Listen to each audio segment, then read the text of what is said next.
passer vite aux questions. Simplement, avant d'ouvrir aux questions, un point quand même sur les résultats de nos partiels de ce week-end. On a, sur les élections partielles, les 5 premières, on a gagné 5 sur 5.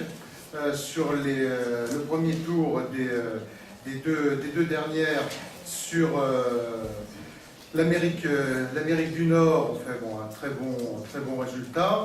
Et puis sur Europe du Sud et Israël, le PS est éliminé dès le premier tour. C'est quand même, sur cette partielle, c'est la 3e fois que le PS ne passe pas le premier tour. Donc on est dans une situation aujourd'hui qui montre bien à la fois les résultats très positifs qui sont ceux de l'UMP, que l'investiture et puis la qualité de nos candidats fait qu'on est en passe. Enfin, le PS aura perdu 7 partiels sur 7 depuis les dernières élections législatives. Sur le reste, sur les textes cette semaine, un point peut-être sur le CSM. Nous voterons bien évidemment contre. C'est aussi l'occasion, après ces résultats, de montrer que le PS est en train de s'éloigner de la majorité absolue, risque de perdre la majorité absolue au gré des partiels qui s'enchaînent les unes après les autres. Et quand on voit l'éclatement et les divisions internes qu'il y a, je crois que les jours qui viennent, ou les semaines qui viennent, notamment les partiels qui viennent, ne sont pas rassurantes à juste titre pour le PS, et pour nous en tout cas, ça montre que ce que nous faisons à l'UMP, aussi bien en opposition parlementaire que le travail au parti, paye et les résultats sont là. Donc il n'y aura pas de congrès sur le... Bon. Pour le moment, le gouvernement annonce, moi je ne vois pas comment. Tout d'abord sur la grande réforme constitutionnelle qui devait y avoir. Je vous rappelle que sur les 4 ou 5 textes qui devaient être présentés, tous au fur et à mesure ont disparu. Il en reste un. Et sur le texte qui reste, c'est sur le lien direct. Donc pour nous, c'est un point de fond, c'est-à-dire de maintenir un lien direct entre la nomination des magistrats du parquet et la chancellerie, qui veulent mettre en cause avec l'avis conforme, c'est-à-dire qu'on aura un magistrat qui ne serait plus responsable devant personne. Deuxième élément, il souhaitait d'ailleurs qu'il y ait que les magistrats soient majoritaires dans la composition du CSM. Là, suite à un amendement d'Urgoas, ils sont arrivés à 50-50, et ils ont modifié le collège de désignation des PQ, des personnes qualifiées, qui étaient auparavant désignées par le président de la République, le président du Sénat, le président de l'Assemblée nationale, et maintenant, c'est la proposition qui est faite, c'est le premier vice-président du Conseil d'État, le président du CS, le défenseur des droits, le premier président de la Cour de casse. Donc ils ont modifié ce collège.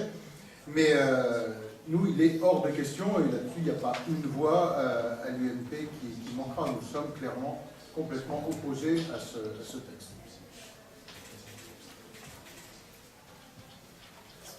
Et je crois que nos collègues de l'UDI sont d'ailleurs dans le même état d'esprit. Allez-y. Le climat au sein de l'UMP, on a vu à nouveau un réveil Copé et Fillon qui rappelait des lignes un peu agitées ici à l'Assemblée nationale. Est-ce que vous avez, quelles sont les dernières nouvelles que vous posez? Écoutez, parler des bons résultats là. Pour nous, les deux sont liés. Tout le monde aujourd'hui, c'est unanime, la satisfaction de voir cette période de crise maintenant derrière nous, avec l'accord sur lequel l'accord qu'ont trouvé Jean-François Copé et François Fillon, de soumettre aux militants le fait de savoir si on revotait ou non en septembre. Il est assez probable que l'avis des militants soit qu'il n'y ait pas à nouveau revote et réélection, mais ce sera soumis dans le cadre d'un congrès électronique, en même temps qu'on aura d'ailleurs l'adoption des statuts. Donc pour ça, tout ça va dans le bon sens, et se traduit aussi, je crois que ce n'est pas étranger, aux bons résultats que l'on fait sur les partiels les unes après les autres. C'est-à-dire que l'UMP soit en ordre de marche. Est-ce Bravo, que vous pensez, Qu'est-ce que vous pensez des quelques cadres dont vous connaissez, j'imagine, les noms qui parlent d'une crise de gouvernance à l'UMP ou de problèmes de leadership? Bon, je crois qu'il n'y a pas de...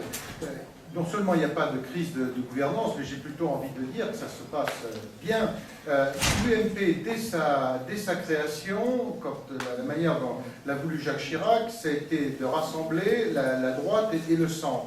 Donc on a regroupé à la fois l'UDF et les différentes composantes de l'UDF et le RPR avec des sensibilités qui sont différentes. Donc il y a la nécessité de cette culture de débat et qui fait qu'il n'y a pas unanimité sur tous les sujets. Mais sur l'essentiel, on est ensemble, on est rassemblés et c'est ça qui paie. C'est-à-dire qu'on accepte de la même façon, moi je l'ai fait au groupe, souvenez-vous, au moment du débat sur le mariage et l'adoption pour les couples homosexuels, c'est en disant dès le départ qu'il y avait liberté de vote totale et au-delà de la liberté de vote, liberté d'expression. C'est-à-dire que j'ai souhaité qu'il y avait 2 représentants, avec Franck Liester et Benoît Paru, qui ont voté ce texte, mais que Franck ait un temps de parole très important, c'est-à-dire bien au-delà de ce qu'il représentait en proportion, pour pouvoir l'exprimer à l'Assemblée, que ceux qui souhaitaient s'abstenir puissent le faire, et puis on a le débat, et ensuite on a une position qui est très majoritaire, puisque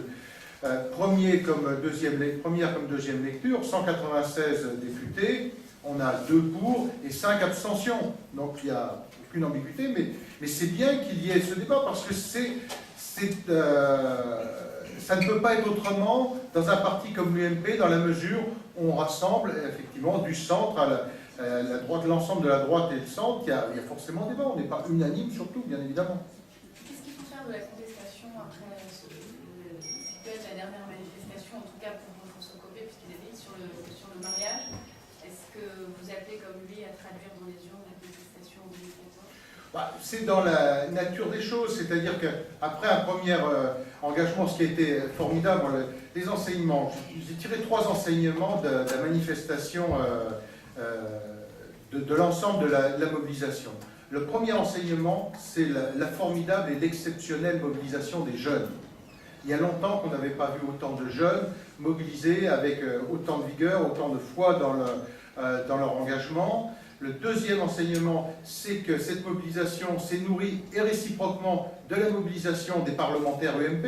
C'est nous qui avons fait le débat. C'est les députés UMP. Le Front National était inexistant. Je crois que M. Collard n'a pas dû prendre la parole une seule fois dans les 137 heures de débat.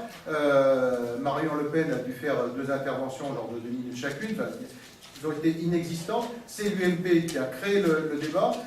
Et en ayant cette capacité à débattre et à ferrailler à l'Assemblée, ça aussi nourrit la mobilisation populaire. Et réciproquement, je pense que c'est le deuxième point très positif pour nous.